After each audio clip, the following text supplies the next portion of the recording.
वर्ष 2016-17 इन 2 सालों के लिए चेन्नई सुपर किंग्स और रॉयल राजस्थान को आईपीएल से बैन कर दिया गया था। अभी हाल ही में ललित मोदी ने एक पॉडकास्ट में सीएसके पर ऑक्शन फिक्सिंग और एम्पायरिंग फिक्सिंग जैसे गंभीर आरोप लगाए हैं। यहाँ पर सवाल आता है, क्या सीएसके मैच फिक्सिंग से जीती है इतनी आईपीएल ट्रॉफियाँ?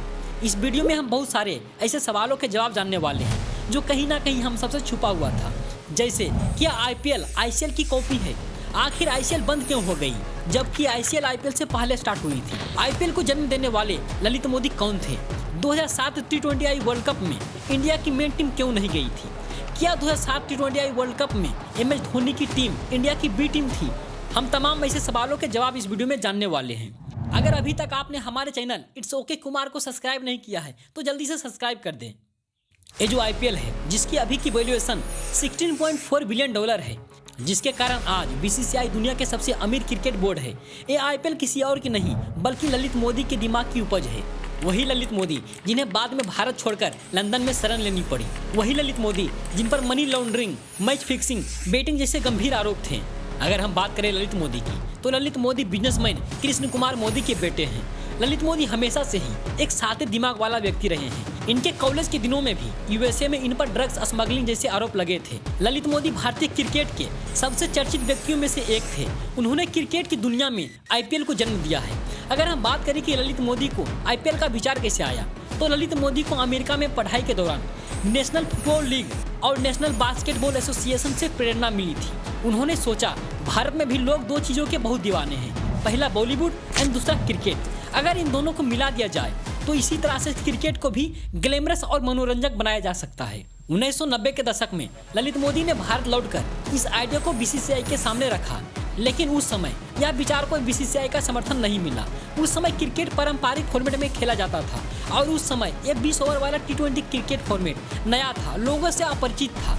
उसके बाद समय आता है 2005, ललित मोदी बीसीसीआई में प्रवेश करते हैं। जब वो राजस्थान क्रिकेट एसोसिएशन के अध्यक्ष बने, उन्होंने बीसीसीआई में वाइस प्रेसिडेंट का पद संभाला और अपने क्रिकेट बिजनेस मैनेजमेंट के विचारों को पेश करना शुरू किया। और उनके आइडिया को बदलाव तब मिला जब 2007 में T20I वर्ल्ड कप हुआ। वर्ष 2007 का T20I world cup T20 format का पहला वर्ल्ड कप था, जिसके बारे में लोग बहुत कम जानते थे। ये फॉर्मेट लोगों से पूरी तरह से अपरिचित था। ये फॉर्मेट लोगों से इतना अपरिचित था कि 2007 T20I वर्ल्ड कप में इंडिया की मेन टीम खेलने से मना कर दी थी। जिसके बाद 2007 T20I वर्ल्ड कप में इंडिया की मेन टीम के जगह इंडिया की एक यंग न्यू इंडिया की बी टीम खेलने गई, जिसके कैप्टन MS धोनी थे। 2007 में भारत ने T20I वर्ल्ड कप जीत लिया और भारत की इस जीत ने T20 के इस छोटे फॉर्मेट के प्रति भारतीय फैंस और क्रिकेटरों का रुझान बढ़ा दिया। इस जीत के बाद इसका मार्केटिंग भी अच्छे तरीके से किया गया। जब इंडियन टीम साउथ अफ्रीका से आई तो उसका स्वागत समारोह रखा गया, जिसमें खिलाड़ियों को हवाई अड्डे से लेने के लिए बीसीसीआई ने विशेष इंतजाम किया था। खिलाड़ियों को खुले डबल डेकर बस में बिठाया गया ताकि खिलाड़ी फैंस के बीच जाकर उनका अभिवादन कर सके। यह ललित मोदी के लिए सही मौका था। उन्होंने बीसीसीआई के सामने एक फ्रेंचाइजी बेस्ड T20I लीग का आइडिया पेश किया। ललित मोदी का मेन उद्देश्य था क्रिकेट को ग्लैमरस बनाना, क्रिकेट और बॉलीवुड को एक करना, युवा क्रिकेटरों को बड़ा प्लेटफॉर्म देना, इंडियन क्रिकेट को एक नया आर्थिक मॉडल देना। ललित मोदी ने आईपीएल को बनाने के लिए पूरी रणनीति तैयार की। उन्होंने फ्रेंचाइजी मॉडल पेश किया, जहां टीमों को निजी कंपनियों और बिजनेसमैन को बेच दिया गया। प्रत्येक टीम के मालिकों को अपनी ब्रांडिंग और मार्केटिंग करने का पूरा अधिकार दिया गया। खिलाड़ियों को नीलामी के माध्यम से टीमों में शामिल किया गया। उनके विज्ञापनकर्ताओं, ब्रॉडकास्टर्स और स्पॉन्सरशिप को आकर्षित करने के लिए आईपीएल को बेहद ग्लैमरस बनाया गया। इसमें बॉलीवुड, बिजनेस टाइकून और विदेशी खिलाड़ियों को भी जोड़ा गया, जिसमें शाहरुख खान, प्रीति जिंटा और अंबानी जैसे बड़े बड़े नाम शामिल थे। आईपीएल का पहला सीजन वर्ष 2008 में खेला गया था। इसमें कुल 8 टीमों के साथ आईपीएल की शुरुआत हुई थी, जिसमें MI, CSK, KKR जैसी टीमें शामिल थी। इस लीग ने खिलाड़ियों को उनके प्रतिभा के लिए करोड़ों रुपए कमाने का मौका दिया। आईपीएल एकमात्र ऐसा इवेंट था जिसमें बड़े बड़े बिजनेसमैन, बड़े बड़े सेलिब्रिटी, एक्टर और लोगों के सभी चहेते खिलाड़ी सभी एक साथ थे और ये चीज़ लोगों को बेहद पसंद आया। जिसके बाद लोग आईपीएल के दीवाने हो गए। लोग आईपीएल को एक त्यौहार जैसे मनाने लगे और जो ललित मोदी ने कभी सोचा था वो सच होता दिख रहा था। वर्ष 2005 में जब ललित मोदी बीसीसीआई से जुड़े थे तब वहाँ कोई और भी था, जिसके साथ शुरुआती दौर में तो ललित मोदी के अच्छे रिश्ते थे, बट बाद में दोनों में मतभेद होने लगे। वो थे N श्रीनिवासन, CSK के मालिक।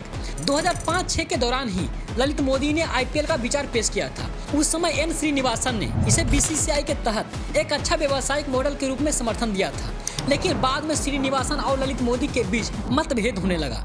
दोनों में पावर पॉलिटिक्स होने लगा। बीसीसीआई आपस में ही उलझते जा रही थी।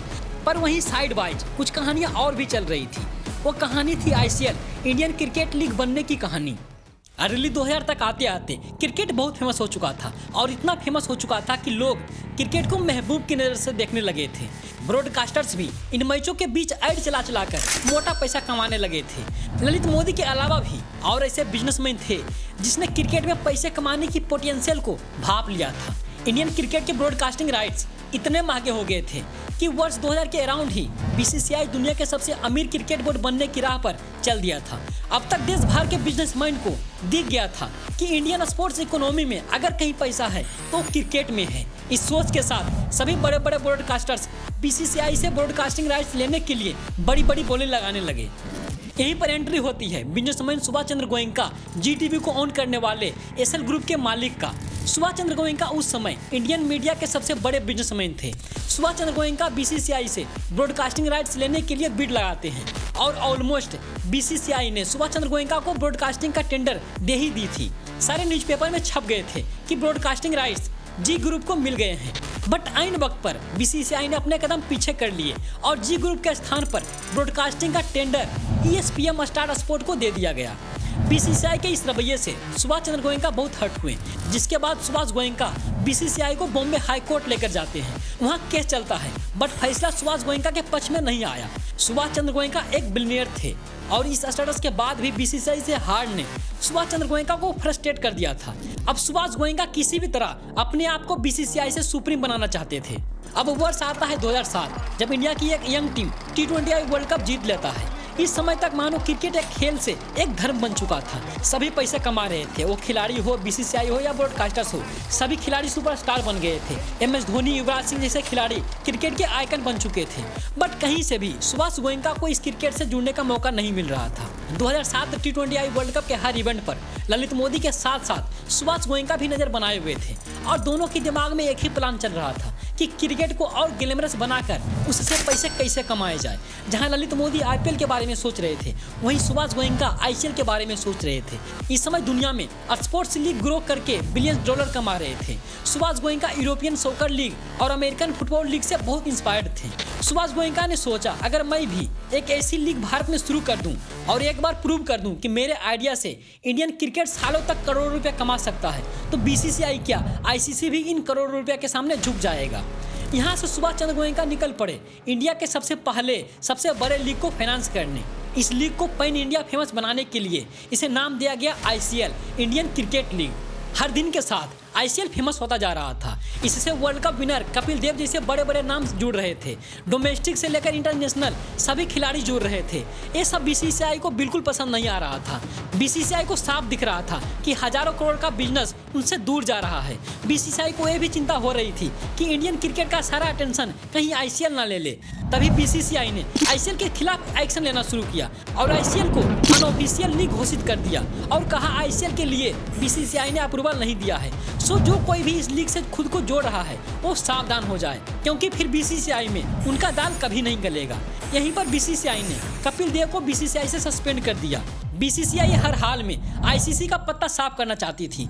बीसीसीआई ने सभी इंटरनेशनल बोर्ड को धमका दिया कि अपने खिलाड़ियों को आईसीएल में ना भेजें। हर तरफ से बीसीसीआई आईसीएल को झटका पर झटका दे रही थी, जिसके बाद सुभाष गोयनका बीसीसीआई को दिल्ली हाई कोर्ट लेकर गए। अगस्त 2007 को आईसीएल ने बीसीसीआई के खिलाफ दिल्ली हाई कोर्ट में एक पिटीशन फाइल किया, जिसमें बीसीसीआई पर आईसीएल को धमकाने का गंभीर आरोप लगाया गया और आईसीएल ने कोर्ट से एक गुहार लगाई कि बीसीसीआई को आईसीएल में इंटरफेयर करने से रोके। जिसके बाद कोर्ट ने आईसीएल के पक्ष में फैसला सुनाया। साथ में दिल्ली हाई कोर्ट ने बीसीसीआई से यह भी कहा कि कॉर्पोरेट जायंट्स के बीच हो रही इस लड़ाई में किसी भी खिलाड़ी का करियर खराब नहीं होना चाहिए। नवंबर 2007 को सुभाष चंद्र गोयनका का ड्रीम प्रोजेक्ट आईसीएल शुरू हुआ, बट आईसीएल में कोई भी टॉप नेशनल या इंटरनेशनल खिलाड़ी नहीं खेल रहे थे।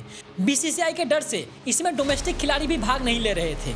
बीसीसीआई भारत के ज्यादातर स्टेडियम को बुक कर लिया था ताकि आईसीएल न हो पाए। इस बीच ललित मोदी क्या कर रहे थे? इस बीच बैकडोर में ललित मोदी तैयारी कर रहे थे आईपीएल की। According to Lalit Modi, IPL बनने के रास्ते में सबसे बड़ा कांटा एन श्रीनिवासन सीएसके और इंडियन सीमेंट के मालिक थे। एन श्रीनिवासन के ललित मोदी के साथ काफी मतभेद थे, जिसके कारण श्रीनिवासन आईपीएल को सपोर्ट नहीं करते थे। श्रीनिवासन को नहीं लगता था कि आईपीएल कभी सक्सेस होगा। बट 2007 में आईपीएल स्टार्ट हुआ और पैन इंडिया फेमस हुआ, और इतना फेमस हुआ कि आईपीएल के पांव तले आईसीएल इंडियन क्रिकेट लीग का दम घुट गया। आईसीएल सिर्फ इतिहास के पन्नों में सिमट कर रह गया। आईसीएल 2007 में चालू हुआ था और 2009 में बंद हो गया। अभी हाल ही में ललित मोदी एक पॉडकास्ट के दौरान एन श्रीनिवासन पर आरोप लगाते हैं कि Srinivasan auction fixing and एम्पायरिंग fixing करते थे। ललित मोदी कहते हैं, आईपीएल ऑक्शन 2009 में मैंने फिक्सिंग की थी। एंड्रयू फ्लिंटॉफ को खरीदने के लिए नीलामी को फिक्स कर दिया गया था। सभी टीमों से मना कर दिया गया था कि एंड्रयू फ्लिंटॉफ पर कोई भी बोली ना लगाए, क्योंकि श्रीनिवासन की जिद थी कि एंड्रयू फ्लिंटॉफ उनकी टीम सीएसके में चाहिए किसी भी कीमत पर। श्रीनिवासन राह के कांटा बनना चाहते थे, क्योंकि उनका मानना था आईपीएल का प्रयोग सफल नहीं होगा। ललित मोदी ये भी आरोप लगाते हैं कि एन श्रीनिवासन सीएसके के मैचों में सिर्फ सीएसके के एम्पायर ही लगाते थे। इसी को एम्पायर फिक्सिंग कहा गया। इसमें ये सवाल उठना भी लाजमी है कि क्या सीएसके ने ये जो इतनी आईपीएल ट्रॉफियां जीती है, क्या इसमें सीएसके ऑनर श्रीनिवासन के फिक्सिंग का भी हाथ है? एक चीज हम सभी जानते हैं कि सीएसके को आईपीएल से 2 सालों के लिए बैन किया गया था। वर्ष 2000 जब इंडिया में मैच फिक्सिंग जैसे शब्द पहली बार सुनने को मिला था, जिसमें इंडियन टीम के तब के कैप्टन मोहम्मद अजहरुद्दीन, अजय जडेजा और मनोज प्रभाकर को क्रिकेट से बैन कर दिया गया था। और वो समय इंडियन क्रिकेट के लिए सबसे बुरा समय था। फिर आता है दौर आईपीएल का, वर्ष 2013, जिसमें एक और मैच फिक्सिंग स्कैंडल पकड़ा जाता है। डेट थी 16 मई 2013। एक और आईपीएल सीजन अपने पीक पर थी। इसी बीच एक खबर आती है, दिल्ली पुलिस ने मुंबई में रेड करके काफी सारे बुकीज को पकड़ा है, और इसमें राजस्थान रॉयल के 3 खिलाड़ी को भी अरेस्ट कर लिया गया है। जब आईपीएल मार्केट में आया तो अपने साथ कुछ और चीजों को भी साथ लेकर आया, जिसमें था सट्टा बाजार और स्पोर्ट फिक्सिंग। इसमें हर बॉल पर सट्टा लगता था, जैसे बॉलर के इस बॉल पर क्या होगा, 6, 4 या आउट, बैट्समैन इस बॉल पर 6 मारेगा या 4, इस ओवर में कितने रन बनेंगे। जैसे कोई सट्टेबाज कह दिया इस ओवर में 14 से ज्यादा रन जाएंगे, और ये सारे सट्टेबाजी फोन कॉल पर होता था। बट आप सोचो कि अगर किसी सट्टेबाज को ये पहले से ही पता हो कि इस ओवर में 14 से ज्यादा रन बनने वाले हैं, तो क्योंकि वो सट्टेबाज खेल रहे खिलाड़ी को पहले ही कुछ पैसों में सेट कर लिया है कि तुम्हें अपने पहले ओवर में 14 से ज्यादा रन पिटाना है। इसी को स्पोर्ट फिक्सिंग कहा गया है। साल 2012 आईपीएल का 5वां सीजन, जब आईपीएल शुरू होने के बाद इंडियन क्रिकेट अपने पीक पर पहुंच रहा था, उसी के साथ साथ सट्टेबाजी भी अपने पीक पर पहुंच गया था। इस समय सट्टेबाजी इतनी बढ़ गई थी कि बड़े बड़े खिलाड़ियों के एनुअल इनकम से ज्यादा सट्टेबाजों ने पैसा कमाया था, जिसके बाद पुलिस भी हरकत में आने लगी थी। 16 मई 2013 को दिल्ली पुलिस ने जिन 3 राजस्थान रॉयल के खिलाड़ियों को अरेस्ट की थी, वो खिलाड़ी थे श्रीशांत, अजीत चंडीला और अंकित चौहान। इन पर आरोप लगा था कि इन्होंने बुकीज के साथ मिलकर स्पोर्ट फिक्सिंग की। दिल्ली पुलिस ने खिलाड़ियों और बुकीज के बीच हो रही बातचीत को रिकॉर्ड कर ली थी। खिलाड़ियों और बुकीज के बातचीत से पुलिस को पता चला था कि खिलाड़ी मैच के दौरान बुकीज को कुछ सिग्नल देते हैं, जैसे तौलिया गिराना और ओवर के बीच में टोपी उतारना। श्रीशांत पर आरोप लगा था कि उन्होंने बुकीज से पैसे लेकर जानबूझकर खराब गेंदबाजी की। एक मैच के दौरान उन्होंने एक ओवर में 14 रन दिए, जो कि फिक्सिंग का हिस्सा था। जांच के दौरान यह भी पता चला कि सट्टेबाजी का यह नेटवर्क सिर्फ भारत तक ही सीमित नहीं है, बल्कि इसमें दुबई और पाकिस्तान के बुकीज भी शामिल थे। यहाँ तक कि पाकिस्तान के एक एम्पायर जो आईपीएल में एम्पायरिंग करता था, वो भी शामिल था। इस दौरान सट्टेबाजी पूरे भारत में चल रहा था, परंतु इसका जो मेन गढ़ था वो दिल्ली और मुंबई थी। इस समय और भी स्टेट की पुलिस एक्शन में आ चुकी थी। जांच के दौरान माहौल तो तब बन गया जब पता चला स्पोर्ट फिक्सिंग में सीएसके ओनर बीसीसीआई अध्यक्ष एन श्रीनिवासन के दामाद भी शामिल हैं। स्पोर्ट फिक्सिंग मामले की जांच सुप्रीम कोर्ट तक पहुंच गई। कोर्ट ने 2015 में लोढ़ा समिति बनाई, जिसने राजस्थान रॉयल और सीएसके को 2 सालों के लिए आईपीएल से बैन कर दिया। पूरे आईपीएल टीम में अगर किसी टीम पर सबसे ज्यादा फिक्सिंग के चार्जेस लगे हैं तो वो टीम है सीएसके। क्या अभी के समय में स्पोर्ट फिक्सिंग जैसी कोई चीज है? तो जवाब है हाँ, बस इसमें थोड़ा बदलाव है। इसमें आपको खिलाड़ी का मूड जानना होता है, पिच की हालात जानना होता है, बैट की मोटाई जानना होता है, खिलाड़ी की लंबाई जानना होता है, क्या खिलाड़ी बीबी से झगड़ा करके आया है ये जानना होता है, क्या खिलाड़ी की गर्लफ्रेंड स्टेडियम में आने वाली है ये जानना होता है। अगर आप ये सब जानते हैं और आपको एनालिसिस करना आता है तो आप 49 रुपये लगाकर 1 करोड़ कमा सकते हैं और 1 रुपये लगाकर हार जीत सकते हैं। मेरा नाम आयुष है। अगर आपको मेरे बारे में जानना है तो मेरे इंस्टाग्राम हैंडल PKBoss21 को फॉलो कर सकते हैं। बाकी वीडियो कैसी लगी कमेंट करके जरूर बताएं और इस चैनल को सब्सक्राइब कर दें और वीडियो को लाइक कर दें। एंड जय हिंद, मिलते हैं नेक्स्ट वीडियो में।